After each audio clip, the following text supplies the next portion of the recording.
Salam saudaraku yang dikasihi Tuhan. Haleluya. Puji Tuhan. Ada sukacita, amin.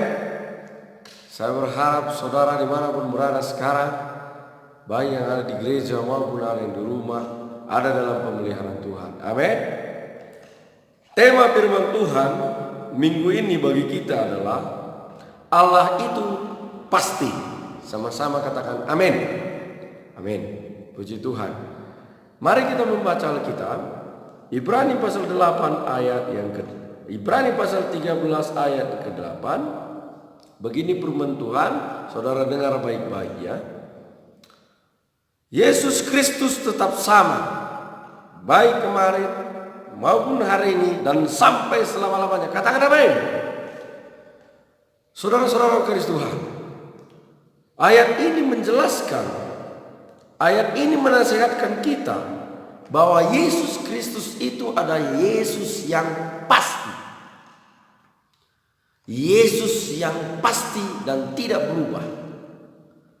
Kata pasti, kalau saya melihat di kamus bahasa Indonesia, kamus besar bahasa Indonesia itu selalu tetap atau sudah tetap, tidak bisa tidak.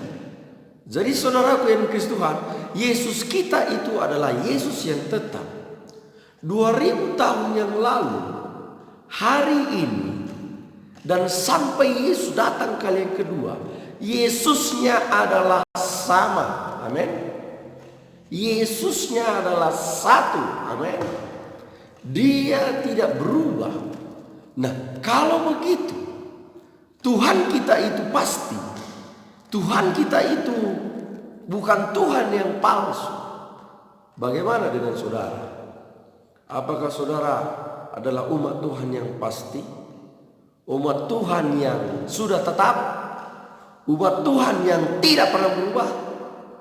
Saudaraku yang dikasihi Tuhan, tujuan dari ayat ini, tujuan dari kitab Ibrani pasal 13 ini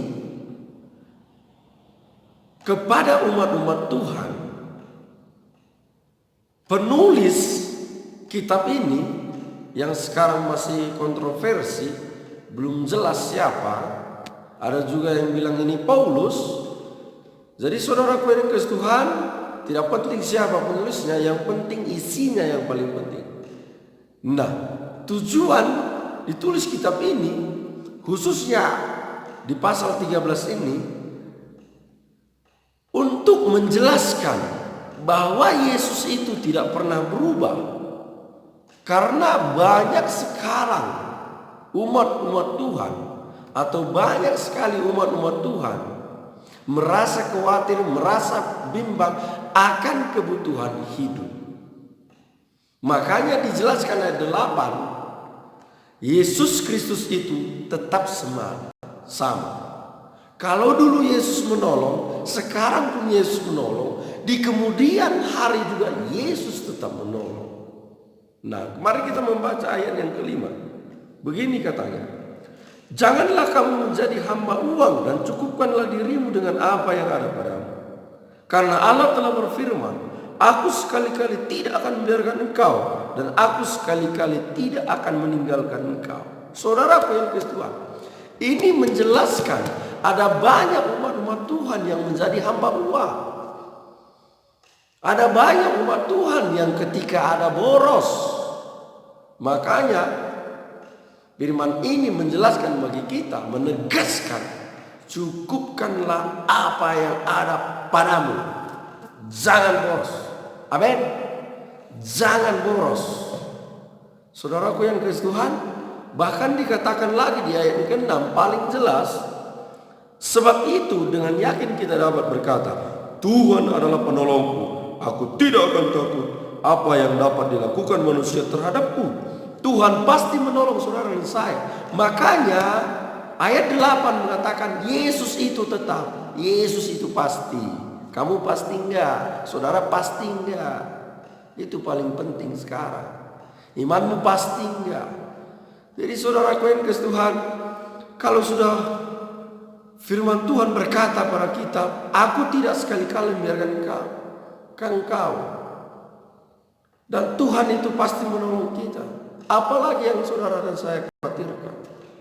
Walaupun berbulan-bulan virus corona ini, walaupun sampai 1 tahun, tidak masalah. Yang penting Tuhan pelihara kita. Yang penting Tuhan pelihara saudara dan saya. Makanya saudara yang ke Tuhan, cukupkanlah apa yang ada padamu. Kalau ada jangan berpoya-poya. Nanti suatu saat ketika ada masalah, ketika krisis, saudara bapak belum. Karena sudah kere. Jadi saudaraku yang ke Tuhan, bukan hanya itu aja. Mengapa ayat 8 ini menjelaskan bahwa Yesus Kristus itu adalah Yesus yang pasti.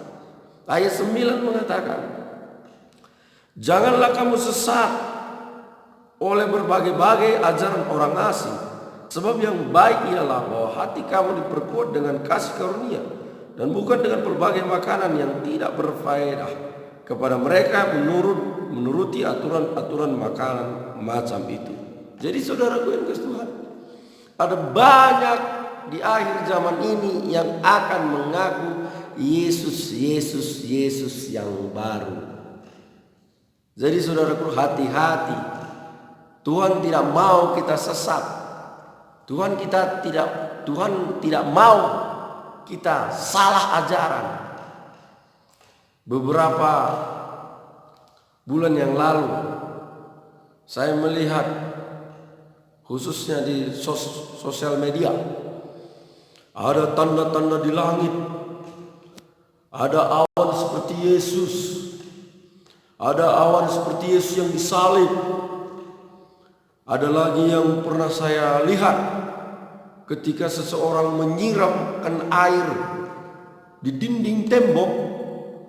Kok bisa airnya itu yang sudah disiram itu seperti gambarnya Yesus? Hati-hati saudara, itu penyesatan.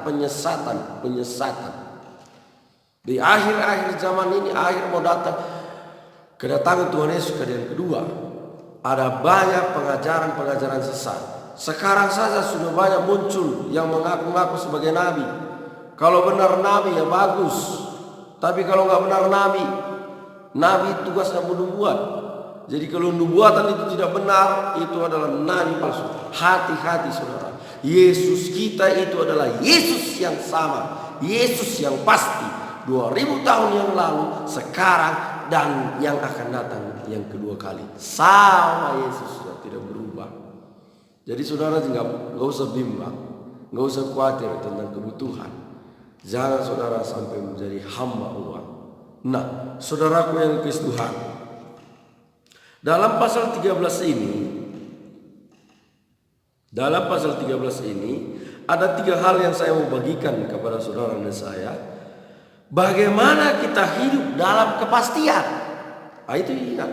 Bagaimana kita hidup dalam kepastian. Tuhan kita sudah pasti, saudara juga harus hidup di dalam kepastian. Amin. Saudara yang kasih Tuhan, yang pertama, milikilah iman. Haleluya.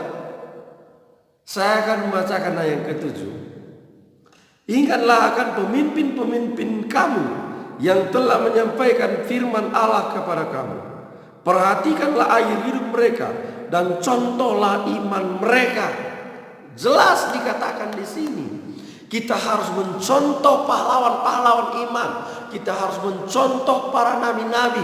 Kita harus mencontoh para rasul-rasul yang sudah dipilih Tuhan.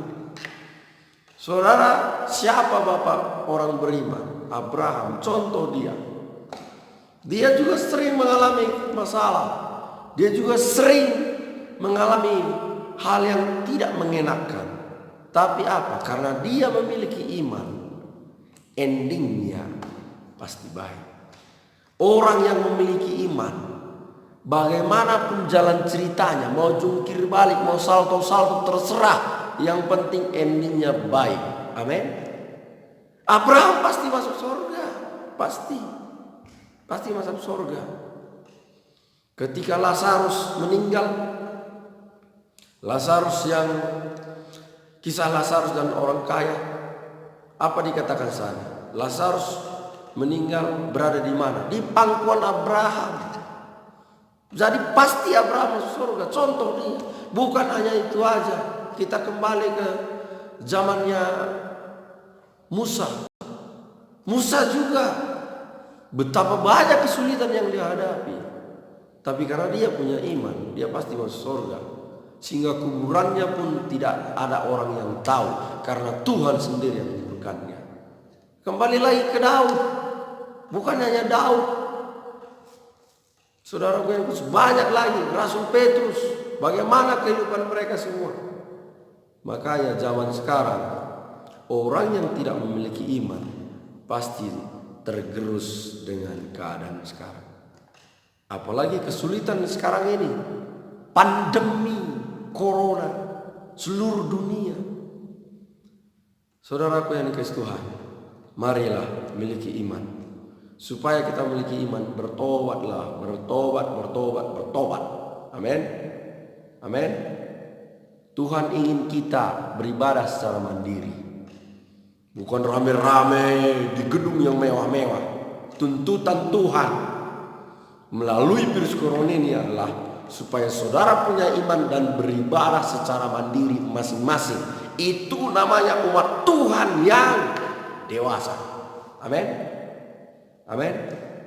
Saudara yang dikasihi Tuhan, kalau saudara tidak bisa beribadah secara mandiri, ingat, engkau belum dewasa. Engkau belum bertumbuh. Engkau belum layak menyambut sang mempelai pria kita, Yesus Kristus Tuhan. Karena engkau tidak punya minyak, hanya punya pelita. Saudara yang dikasihi Tuhan, mari kita contoh. Ayat 7 ini mengatakan, contohlah para pahlawan iman yang sudah duluan. Siapa yang mencontoh mereka, maka pasti berhasil. Karena apa? Iman itu gratis. Iman itu tanpa modal. Iman itu cuma-cuma, tidak perlu modal. Siapa punya iman, endingnya pasti nyata. Jaminan keselamatan ada pada dia kalau memiliki iman. Amin, saudara. Amin. Puji Tuhan. Kemudian yang kedua, bagaimana kita hidup dalam kepastian? Yang kedua, milikilah pengharapan. Ayat 14. Saya akan baca ayat 14. Sebab di sini kita tidak mempunyai tempat tinggal yang tetap. Kita mencari kota yang akan datang. Dunia ini tidak memberi kepastian kepada saudara dan saya. Dunia tidak kekal. Makanya firman Tuhan ini mengatakan, sebab di sini kita tidak mempunyai tempat tinggal. Nggak ada tempat tinggal kita di dunia ini.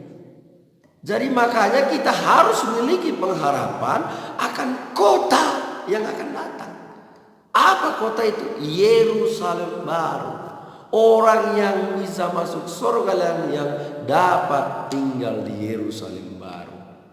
Saudaraku yang dikasihi Tuhan, penting kali memiliki pengharapan. Pengharapan dan iman adalah erat kaitannya. Satu kesatuan yang tidak bisa dipisahkan. Orang yang memiliki pengharapan tapi tidak punya iman, nggak akan terjadi.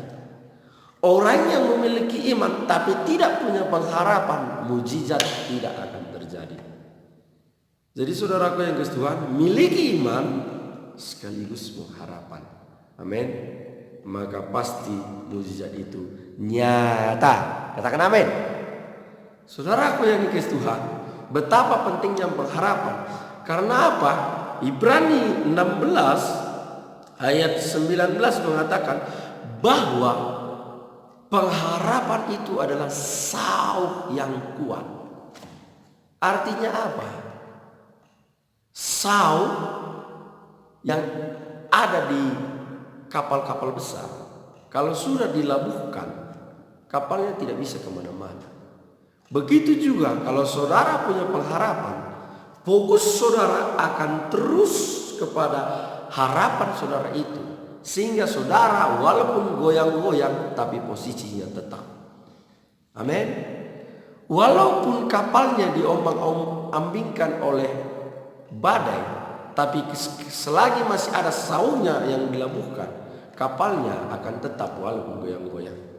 Jadi mari miliki pengharapan sesuai dengan anjuran daripada Ibrani pasal 13 ayat 14 ini. Amin. Amin. Berharaplah. Apa pengharapan saudara sekarang? Kalau saudara berharap bahwa virus corona ini berhenti, pasti akan berhenti. Kalau ada iman di dalamnya. Kalau hanya berharap saja tanpa iman, nggak akan berhenti. Sampai setahun ini nggak akan berhenti. Saudaraku yang kasih Tuhan, mari kita punya pengharapan, tapi di dalamnya harus ada iman. Amin. Amin. Puji Tuhan saudaraku yang kasih Tuhan. Yang ketiga, bagaimana kita hidup dalam kepastian. Yang ketiga, peliharalah kasih. Amin. Saudara punya kasih dan saya. Amin. Firman Tuhan berkata dalam kitab Yohanes, barang siapa yang memiliki kasih, Allah ada pada dia. Karena apa? Allah itu adalah kasih. Kita perlu saling mengasihi, tapi perlu sekali khusus terutama harus mengasihi Tuhan. Ayat yang pertama dan kedua mengatakan, pasal 13 Ibrani, peliharalah kasih persaudaraan, jangan kamu lupa memberi tumpangan kepada orang. Sebab dengan berbuat demikian beberapa orang dengan tidak diketahuinya telah menjamu malaikat-malaikat. Jadi saudaraku yang Tuhan, kita perlu kasih dalam hidup kita. Amin. Apakah itu kasih? Mari kita membaca 1 Korintus pasal 13. 1 Korintus pasal 13 ayat yang ke-4 sampai 8. Ya, seperti ini firman Tuhan, saya akan membacakan kepada saudara. Kasih itu sabar, kasih itu murah hati, ia tidak cemburu, ia tidak memegahkan diri dan tidak sombong, ia tidak melakukan yang tidak sopan dan tidak mencari keuntungan diri sendiri. Ia tidak pemarah dan tidak menyimpan kesalahan orang lain. Ia tidak bersukacita karena ketidakadilan, tetapi ia bersukacita karena kebenaran. Ia menutupi segala sesuatu, percaya segala sesuatu, mengharapkan segala sesuatu, sabar menanggung segala sesuatu. Kasih tidak berkesudahan, nubuat akan berakhir, bahasa roh akan berhenti, pengetahuan akan lenyap. Saudara pada Kristus Tuhan, kasih itu sabar. Amin. Saudara masih sabar diam di rumah? Kalau tidak sabar, hati-hati, virus corona sudah menanti. Katanya harus sabar. Amin. Kalau saudara sabar, berarti saudara memiliki kasih. Kasih itu tidak cemburu. Saudara jangan pernah iri hati kepada orang yang lebih maju dari saudara. Jangan sempat menyimpan iri hati. Ada kata-kata bijak mengatakan, iri tandanya tidak mampu. Kalau ada orang iri, tidak akan pernah ada kasih dalam dirinya. Yang iri itu hanya mau menjatuhkan orang lain. Jadi saudaraku yang kasih Tuhan, kasih itu sabar. Amin. Kasih itu tidak cemburu pada orang lain. Kemudian dikatakan di ayat 8, kasih tidak berkesudahan. Artinya kasih itu kekal. Kasih itu terus menerus.